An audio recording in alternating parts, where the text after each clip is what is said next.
learned from this book? How full is your bucket? In the book, the author explains that we each have an invisible bucket we carry around with us. When your bucket is full, you feel great. When it's empty, you feel awful. I'm a bucket filler each and every day.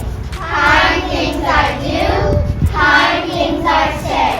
And I do my best not to ever give. And I say I'm sorry if I ever slip. Here at our school, we want to be friendly and inclusive. Here's an example of what we'd expect to see at drop-off in the morning. Good morning. Good morning. Great job being friendly and welcoming. If someone greets you, it's really important to greet them back.